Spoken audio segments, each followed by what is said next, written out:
wabarakatuh. Waalaikumsalam warahmatullahi wabarakatuh.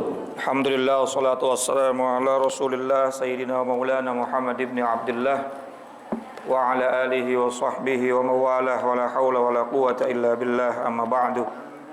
Yang sama-sama kita muliakan guru-guru kita, Kiai Haji Dr. Andes Muhammad Ja'far, Kiai Haji Farah Furqan, Kiai Haji Ahmad Habibi Abdul Rashid Ramli, mata'allahu fi tuli hayatihim. Amin. Pengurus Majelis Ta'lim Ukhuwah Islamiyah Bapak Haji Basrain, pengurus dan ketua Masjid Baitul Amin, dan seluruh para jamaah tanpa terkecuali, mudah-mudahan semuanya dimuliakan Allah Subhanahu wa taala. Tanpa berpanjang kalam, mari sama kita lanjutkan kembali pembahasan kitab kita. Sebelumnya kita kembali baca suratul Fatihah. Mudah-mudahan dari awal sampai akhir majelis kita diberkahi oleh Allah Subhanahu wa taala. Ilmu yang kita dapatkan menjadi ilmu yang manfaat fid dini wad dunya wal akhirah.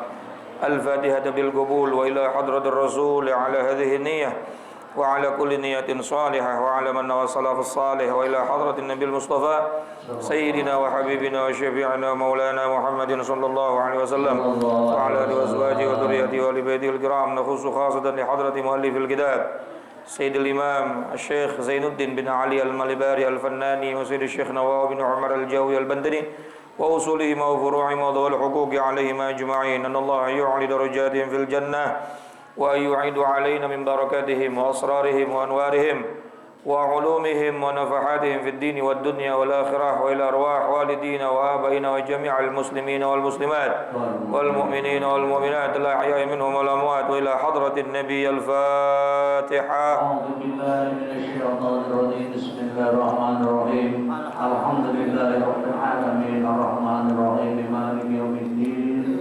Iyyaka na'budu wa iyyaka nasta'in ihdinas siratal mustaqim siratal ladzina an'amta 'alaihim ghairil maghdubi 'alaihim waladdallin. Bismillahirrahmanirrahim. Qala al-musannif rahimahullahu ta'ala, nafa'na bi'ulumihi wa amadna bi asrari fid dharaini amin. Wa'lam, dan ketahuilah, anna dzikra masawil ghairi li gharadin sahihin fi syar'i bihaitsu la yumkinu at-tawassulu ilaihi illa bihi yubahu fi 15 mawdi'an. Halaman 78 bawah ya, masih menerangkan tentang cabang iman yang ke-69, yakni kita dituntut untuk menutup aib orang muslim. Hukumnya wajib tuh, menutup aibnya orang muslim. Bukan malah mengumbar-ngumbar, tapi menutup. Tutup daripada aib-aib orang Islam. Bahkan kemarin kita bahas ada seorang ulama bernama Sayyid Hatim bin Ulwan. Ya, beliau mendapatkan gelar Ar-Asam, orang yang tuli, bukan tuli dalam pengertian yang sesungguhnya, tetapi karena kisahnya yang luar biasa menutup aib dari seorang wanita. Sehingga beliau disebutkan orang yang tuli. Pura-pura nggak dengar ada perempuan kentut supaya nggak malu dia di hadapan manusia. Nah, kita wajib untuk menutup aib orang lain. Tetapi sesungguhnya menyebutkan atau menuturkan kejelekan orang lain karena ada tujuan yang memang dibenarkan oleh syariat, maka itu mubah, boleh. Ya. Kita mengungkapkan sesuatu yang memang menjadi aib atau kekurangan orang tersebut, tapi ada tujuannya. Ya. Bihaitsu la yumkinu tawassulu ilaihi, yang sekiranya hal itu jika tidak dijelaskan atau tidak diterangkan, tidak diungkapkan, maka tidak akan dimengerti oleh orang yang kita ajak ngobrol itu tentang sesuatu yang menjadi tujuan kita untuk menerangkan hal tersebut.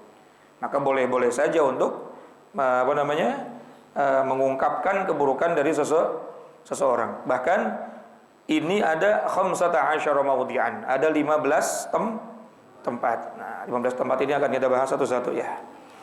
Yang pertama, ahaduha al-irsyadu ila qaulin sahihin.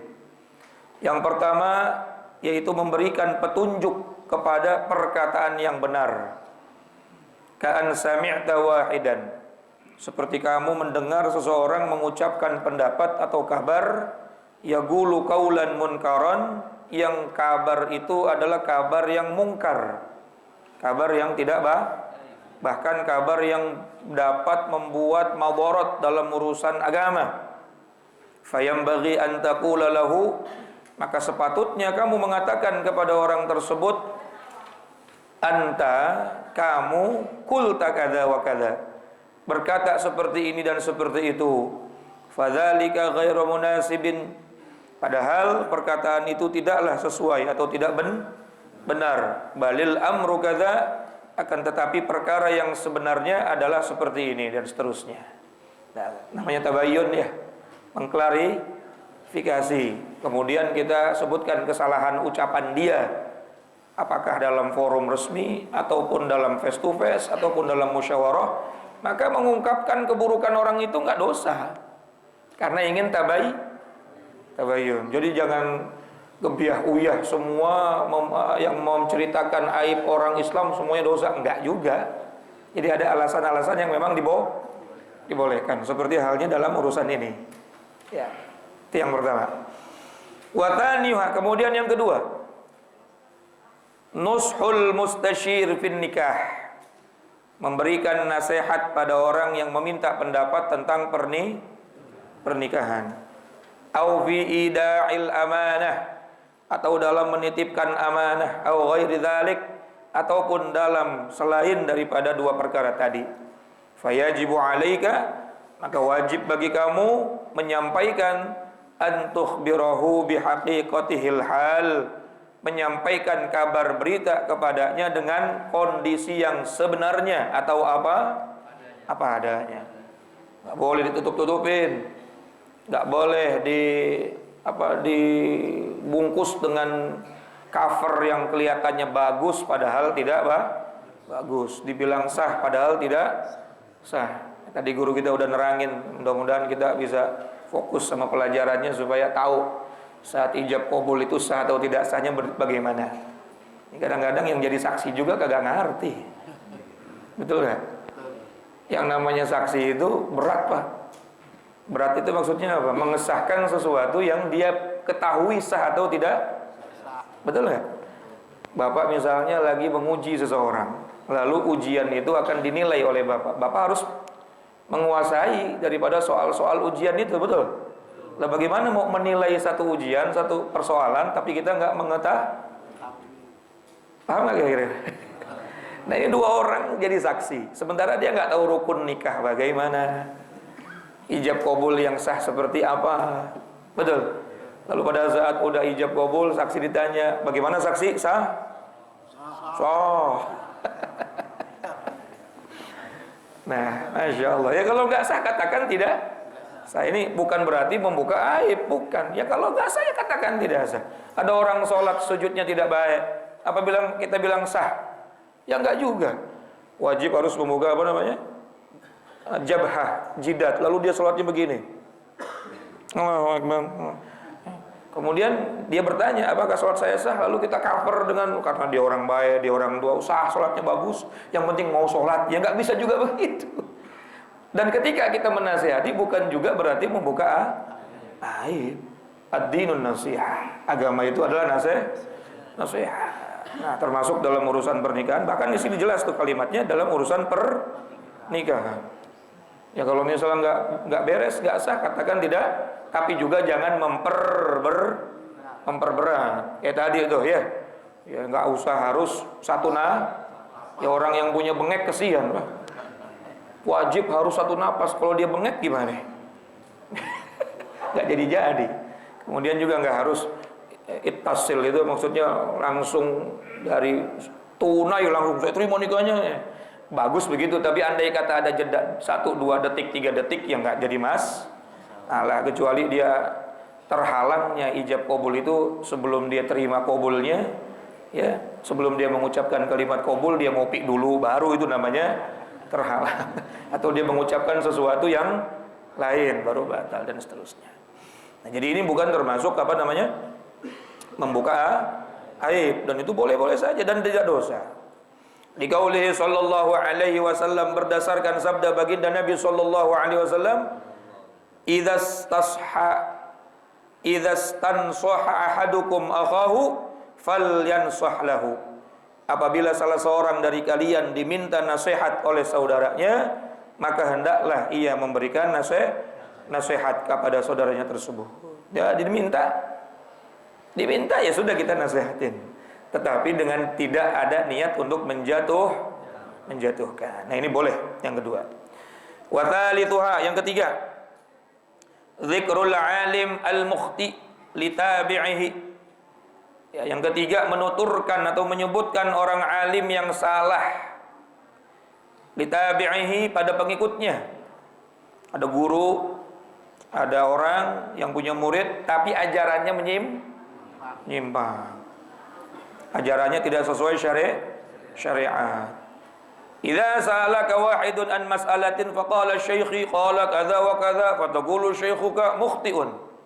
Seperti bila ada seorang bertanya kepada kamu tentang satu masalah, lalu ia berkata kepadanya, guruku telah berkata begini dan begitu, padahal fatwa gurunya salah. Dilihat dari Al-Quran salah, dilihat dari hadis salah, dilihat dari ijma' salah, dilihat dari qiyas salah, semua fatwanya salah.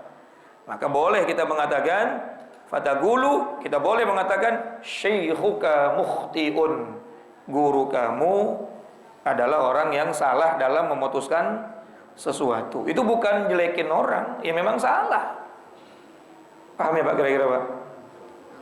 Jadi ini bukan termasuk membuka aib orang, tapi yang mengatakan salah juga yang paham ya. Ini kadang-kadang kita bukan dalam kompetensinya, kemudian kita ikut-ikutan menyalahkan. Yang bisa menyalahkan ya orang yang paham. Tapi dalam urusan umum, misalnya dalam urusan umum, mohon maaf, anjing haram apa halal Pak? Babi najis apa enggak kira-kira? Lalu ada fatwa dari gurunya, misalnya guru saya bilang babi enggak haram. Ya, babi enggak haram, anjing enggak haram. Dia ngomong begitu, lalu ini kan umum ya, udah jelas secara syariat ya, daruri lah, udah enggak perlu lagi dicari dalil detailnya. Ya boleh saja kita mengatakan guru ente salah. Arti itu bukan membuka aib, tapi itu merupakan sesuatu hal yang memang harus dikatakan.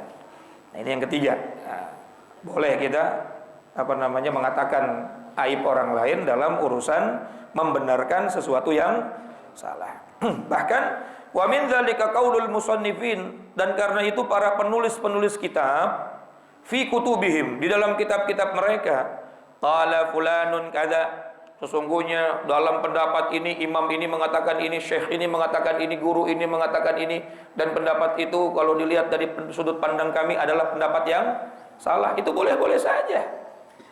Ya, tulisan dibalas dengan tulisan, lalu mengklarifikasi daripada sesuatu yang salah. Wa huwa ghalatun aw khata'un aw nahwi dzalik. Telah berkata si fulan seperti ini dan pendapat beliau itu salah dan keliru. Fahuwa jaizun, maka hal itu adalah sesuatu yang diperbolehkan. In aradu, kalau memang niat para penulis kitab tersebut bermaksud menjelaskan kesalahan si fulan atau kekeliruan si fulan. Li'alla yuqallad, karena andai tidak diluruskan, pendapat itu akan diikuti oleh banyak orang. Wa illa, kalau tidak diluruskan lagi, haramun, bahkan hukumnya kita udah tahu salah, kita diemin aja. Udah tahu nggak sah, kita diemin aja. Udah tahu ucapannya menyimpang daripada syariat, kita diemin aja. Maka diemnya kita dengan alasan saya takut dia tersinggung, saya takut aibnya kebongkar, diemnya justru malah haramun dosa. Justru boleh untuk mengungkapkan keburukan itu, niatnya supaya orang lain tidak ikut-ikutan. Dah 3 dulu deh ya, Mas, 15 banyak ini. Kalau terusin semua jam 10 kita. Nah, jadi yang pertama, boleh membuka aib orang lain dalam niat untuk apa? Memberikan petunjuk yang benar. Yang kedua, memberikan nasihat. Dan yang ketiga apa? Mengklarifikasi daripada ucapan-ucapan yang salah dengan niat supaya orang lain tidak ikut tersesat. Nah, sebelum saya lanjutin, sebelum saya tutup nih. Jadi intinya dari 15 perkara ini nanti ujung-ujungnya yang namanya ghibah atau membuka aib orang lain itu baru bisa dikatakan ghibah kalau ujuk-ujuk. Tahu ujuk-ujuknya, Pak? Ujuk-ujuk, tahu nggak ujuk-ujuk? Tiba-tiba gak ada angin, gak ada hujan, gak ada niat apa, gak ada niat baik dan lain sebagainya. Lalu orang semua buruknya diperlihatkan, diucapkan. Maka itu namanya ghibah. Tapi kalau ada alasannya, ada dalilnya seperti minimal 15 perkara ini, maka itu nggak termasuk ghibah dan dosa. Paham kira-kira, Pak? Mudah-mudahan manfaat. Kurang lebihnya mohon dibukakan pintu maaf yang seluas-luasnya. Hadanallahu wa iyyakum ajma'in. Assalamualaikum warahmatullahi wabarakatuh.